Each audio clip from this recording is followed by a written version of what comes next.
നമ്മളെ സംബന്ധിച്ചിടത്തോളം ജനങ്ങളല്ല, ഈശോയ്ക്ക് നമ്മൾ കൊടുക്കുന്ന ഒരു നോട്ടുണ്ടത് എന്ന് വെച്ച് കഴിഞ്ഞാൽ ഈശോയെ വെച്ചിട്ട് കർത്താവ് തരുന്ന ഈ ശുശ്രൂഷയെ നമ്മൾ വെച്ച് മുതലാക്കണില്ലെന്ന് ആദ്യം അറിയേണ്ടത് ആരാണ്? മനുഷ്യരല്ല, ആരും, അത് ദൈവമാണ് അറിയേണ്ടത്. അപ്പോൾ ദൈവത്തിൻ്റെ വിഷയത്തിൽ നമുക്ക് ദൈവത്തിൽ നിന്നൊരു ക്ലീൻ ചിട്ട് വേണം.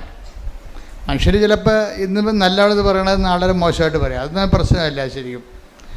അപ്പോൾ ഞാൻ ആ വിഷയത്തിൽ പറഞ്ഞു, ചേച്ചി കുറച്ച് പ്രശ്നങ്ങളുണ്ട്, പക്ഷേ എൻ്റെ മനസ്സിൽ ആ സമയത്ത് വന്നതേ ഇതിപ്പോഴല്ല, നേരത്തെ ഇങ്ങനെ തന്നെയായിരുന്നു. വലിയ വലിയ അത്ഭുതങ്ങളെല്ലാം അടയാളം നടന്നിരിക്കുന്നത് മനുഷ്യരിങ്ങനെ വേർപ്പിൽ കുളിച്ച് നിൽക്കുമ്പോഴായിരുന്നു. കുറച്ച് ത്യാഗത്തോടു കൂടി ഈ വിഷയം ചെയ്യാൻ ആഗ്രഹിക്കുന്നവരെ അതിൻ്റെ അകത്ത് ഇന്ന് ഞാൻ വെളുപ്പിന് ഒരു പ്രധാനപ്പെട്ട അച്ഛനുമായിട്ട് സംസാരിച്ചു. അപ്പം അച്ഛൻ എന്നോട് ചോദിച്ചു, അച്ഛൻ എനിക്ക് ഉടമ്പടി എടുക്കണം. അതും ഒരു അച്ഛനാണ്.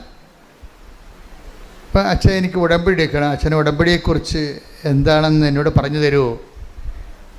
അപ്പം അത് അദ്ദേഹം അച്ഛനായതുകൊണ്ടും എന്നോടങ്ങനെ ചോദിച്ചത് കൊണ്ടും അദ്ദേഹം ഉടമ്പടി എടുത്താൽ നല്ല സാക്ഷ്യം കിട്ടിയാൽ നമുക്ക് കുറച്ച് ഗുണങ്ങളാണ്.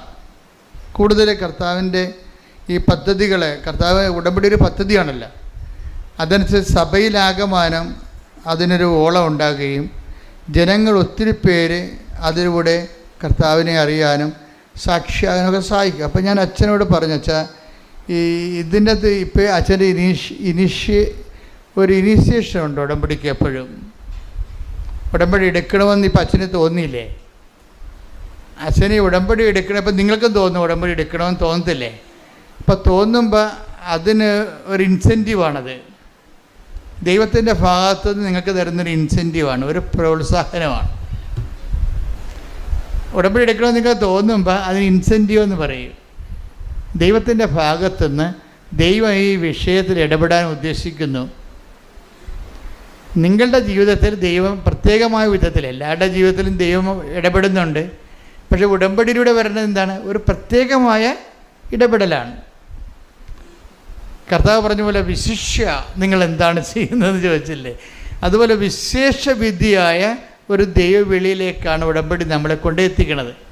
അതുകൊണ്ട് ഞാൻ അച്ഛനോട് വളരെ സാവകാശത്തിൽ ഫോണിൽ സ്റ്റെപ്പുകൾ പറഞ്ഞിട്ട് ആദ്യം പറഞ്ഞത് ഇതൊരു ഇൻസെൻറ്റീവാണ്. ഇനിഷ്യേഷൻ ആൻഡ് ഇൻസെൻറ്റീവ്നെസ് അത് ദൈവം ആദ്യം നമുക്ക് തരും. പക്ഷേ ഇതിൻ്റെ സെക്കൻഡ് പാർട്ട് ഇൻവെസ്റ്റ്മെൻറ്റാണ്. എന്താ കാര്യം? നമുക്കൊരു ഇൻസെൻറ്റീവ് പ്രോത്സാഹനം കിട്ടിക്കഴിഞ്ഞാൽ നമുക്കത് ഉടമ്പടി എടുക്കാൻ തീരുമാനിച്ചാൽ പിന്നീട് നമ്മൾ പറയും നിങ്ങളുടെ ഇപ്പം ദൈവത്തിൻ്റെ പങ്ക് വെച്ചു.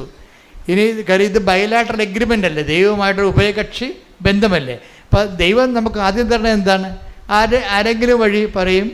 ഇപ്പം ഈ ആദ്യം പറഞ്ഞ തോമസ് ഏലന്താൻ അച്ഛൻ്റെ സാക്ഷി എന്ന് പറയുന്നത് അച്ഛനോട്, അച്ഛൻ്റെ മെൻറ്റർ അച്ഛൻ്റെ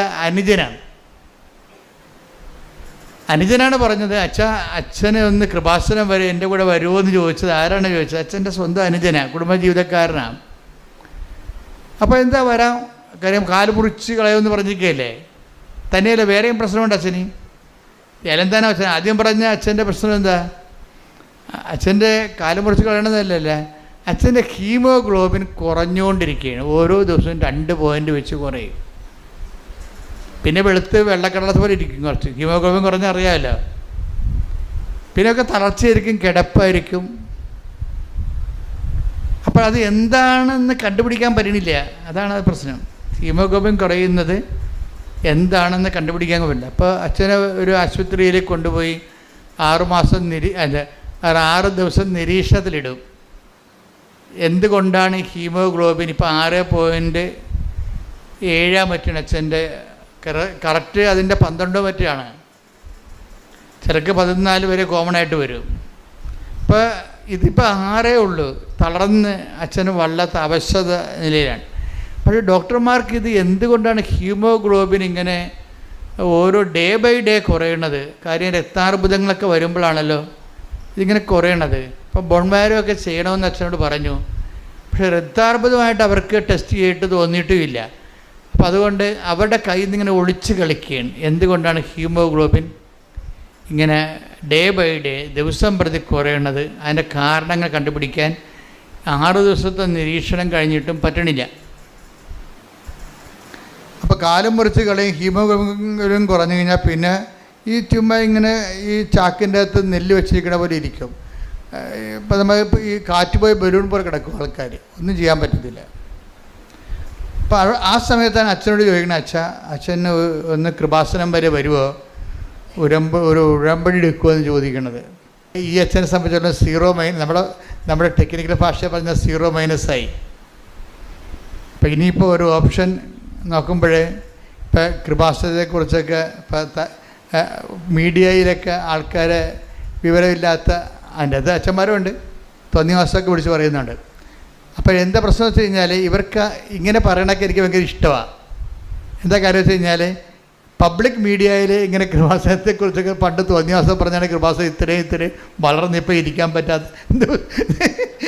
കർത്താവാണെങ്കിൽ എല്ലാ ദിവസവും ഡസൻ കണക്കിന് അടയാളം കാണിച്ചുകൊണ്ടിരിക്കുകയാണ്. കാര്യം എന്തെങ്കിലും തോന്നിവാസൻ കൃപാസനത്തെക്കുറിച്ച് ആരെങ്കിലും പറഞ്ഞു കഴിഞ്ഞാൽ കേൾക്കുന്നതിനുടനെ പോയി കൃപാസനം എന്താണെന്ന് നോക്കും, പിന്നെ അവിടെ പെട്ടുപോകും.